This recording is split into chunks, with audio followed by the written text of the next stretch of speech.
हाँ जी, ये बुक जेडीली अक्सर बच्चों के बीच में एक चर्चा का विषय बनी रहती है, क्योंकि इस बुक के बारे में बहुत सारे क्वेश्चन बच्चों के दिमाग में रहते हैं। क्या इस बुक को पढ़ना चाहिए? क्या ये रियली वर्थ है for JEE mains and advanced? और यही मैं इस वीडियो के अंदर बताने वाला हूं। और अब मैं कौन होता हूं इस चीज को बताने वाला? मैं ऑलरेडी 3 से 4 सालों से आईआईटी जेईई स्टूडेंट्स को टीच कर रहा हूं, और मैंने खुद से बहुत सारी books, micellar and tar, Shriver and Atkins, हुई, ये सब पढ़ रखे हैं, और इसके अलावा भी बहुत सारी बुक्स। तो मैं बिल्कुल आपको बता सकता हूं कि कौन सी बुक पढ़नी चाहिए, कौन सी बुक नहीं पढ़नी चाहिए। आओ बिना किसी देरी के करते हैं वीडियो को शुरू। तो सबसे पहली बात कर लेते हैं, क्या ये बुक सच में जेईई स्टूडेंट्स के लिए वरदान हो सकती है? क्या रियली ये वर्थ है जेईई स्टूडेंट्स के लिए?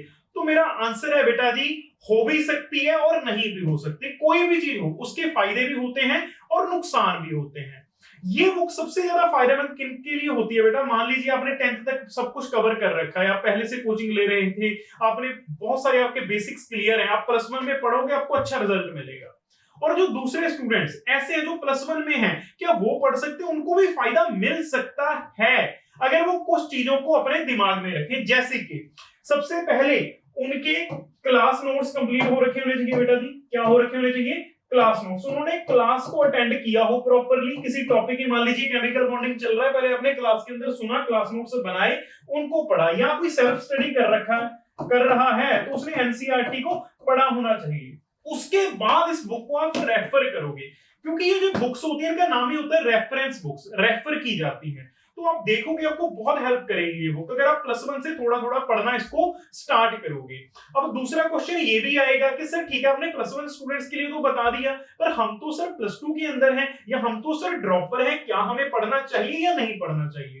तो मेरा सीधा सा आंसर रहेगा बेटा आप लोगों के लिए, +2 में अगर आप हो और आपकी कोई बैकलॉग नहीं है तो आप इस बुक के लिए जा सकते हो। अदरवाइज अगर आपकी कोई +2 के अंदर बैकलॉग है +1 की, तो पहले उसको क्लियर करने पे जोर दो। और अगर आपको नहीं पता कैसे क्लियर करनी है, तो मैंने ऑलरेडी एक वीडियो बना रखी है, जाके देख लेना, ठीक है जी। और अगर आप ड्रॉपर स्टूडेंट हो तो आपको ये बुक नहीं पढ़नी चाहिए, क्योंकि आपके पास उतना टाइम नहीं है। आपको क्लास के नोट्स, कोचिंग का जो भी मॉड्यूल्स है उनको ही सॉल्व करना चाहिए। क्या बातें पल्ले पड़ रही है भैया? ठीक है। अब बात आती है कि क्या सर इतनी मोटी बुक है, यहाँ पे देखो आप कितनी मोटी बुक है ये, क्या हमें सारी पढ़नी होगी, क्या कुछ सिलेक्टिव चैप्टर्स ही पढ़ने होंगे? तो बेटा बिल्कुल कुछ सिलेक्टिव चैप्टर्स ही पढ़ने हैं, ना कि ये सारी बुक आपको पढ़नी है। और मैं ये गारंटी देता हूं, ये अगर आप ये बुक पढ़ोगे उन चैप्टर्स के लिए जो भी मैं बताने वाला हूं, आपको इनऑर्गेनिक बहुत इंप्रूव हो जाएगी, और आपको लगेगा कि इनऑर्गेनिक कोई रटने वाली चीज नहीं है, ये समझने वाली चीज है। क्योंकि बहुत सारी धारणाएं ऑलरेडी बच्चों के बीच में बन चुकी हैं कि इनऑर्गेनिक तो रटने वाला सब्जेक्ट है। आओ जरा मैं अब आपको बता देता हूं वो कौन कौन से चैप्टर्स हैं, आओ फटाफट से। तो सबसे पहला चैप्टर है बेटा जी, that is basic inorganic chemistry, जो कि इसके अंदर एटॉमिक स्ट्रक्चर की फॉर्म में दे रखा है। वहां से आप क्या पढ़ोगे बेटा जी? क्वांटम नंबर्स पढ़ोगे, ठीक है जी, रूल्स पढ़ोगे, ठीक है, वो सारी चीजें आप यहां से पढ़ सकते हो इस बुक से।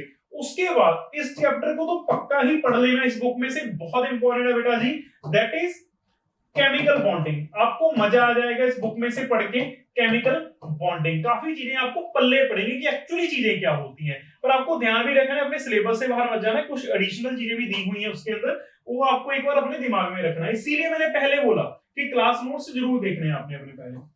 केमिकल बॉन्डिंग पढ़ लिया, और कोऑर्डिनेशन केमिस्ट्री, ये +2 में आता है बेटा जी आप लोगों का, ठीक है। अगर आप +1 से ही पढ़ना स्टार्ट कर दोगे बुक में से, और कोई बैकलॉग नहीं है, तो पक्का +2 के अंदर भी कोऑर्डिनेशन केमिस्ट्री यहां से जरूर पढ़ोगे। ये तो पक्का, ये चैप्टर्स तो आपको किसी भी हालत में इस बुक से पढ़ने ही हैं, अगर आप चाहते हो कि हमें इस बुक को पढ़ना है और एक अच्छा रैंक लेके आना है, और ढंग से पढ़ना पड़ेगा। और इनके साथ ही आप इस बुक में से क्वेश्चंस भी कर सकते हो, और वो क्या होने चाहिए? रेलेवेंट होने चाहिए। रेलेवेंट का मतलब क्या होता है बेटा जी? जो कि पीवाईक्यूज के अकॉर्डिंग थोड़ा सही बैठे, ज्यादा हटके ना हो। क्या बातें पल्ले पड़ गई बेटा? इसके अलावा अगर मैं जी एडवांस के लिए भी बात करूं, तो यहां से आप हल्का फुल्का सॉल्ट एनालिसिस भी पढ़ सकते हो बेटा जी, और मेटलर्जी भी पढ़ सकते हो, ठीक है जी, मेटलर्जी,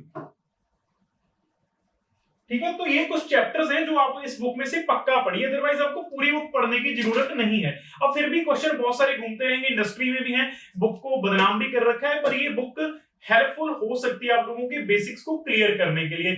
अगर आप बुक्स पढ़ोगे, सेल्फ स्टडी देखो कभी खराब नहीं जाती, अगर आप बुक्स पे अपना दिमाग लगा रहे हो, उनको पढ़ रहे हो, तो आपकी ये धारणाएं पक्का खत्म हो जाएंगी कि इनऑर्गेनिक रटने वाली चीज है। मैं फिर से कह रहा हूं, इनऑर्गेनिक रटने वाली चीज नहीं है। अगर आप इस बुक को अच्छे से यूज करोगे तो आपको इनऑर्गेनिक में बहुत हेल्प मिलेगी और आपका रैंक भी बहुत इंप्रूव होगा। और आपने देखा भी होगा पास्ट ईयर्स में भी, अगर मैं बात करूं, अगर आपने इस बुक को पढ़ा तो कुछ भी ऐसा नहीं है जो इस बुक के बाहर आ जाएगा भैया, ऐसा हो ही नहीं सकता। ठीक है, सब कुछ दे रखा है इसके अंदर। ठीक है, कई बार क्वेश्चन डायरेक्ट भी आते हैं, तो इस बुक को पक्का पढ़िए। और अगर आप चाहते हो इसको बाय करना तो मैंने लिंक भी डिस्क्रिप्शन में दे दिया, आप जाके देख लेना। अगर कोई भी और डाउट है इस बुक के रिगार्डिंग तो आप मेरे से पूछ लेना। और अगर आप जानना चाहते हो कि क्लास +2 के अंदर अगर आप हो और क्लास 11 की बैकलॉग हो रखी है, जैसे कि मैंने पहले बताया, वीडियो का लिंक मैंने आई बटन में दे दिया और एंड स्क्रीन पे भी लगा दूंगा, अभी जाके देख लेना। धन्यवाद।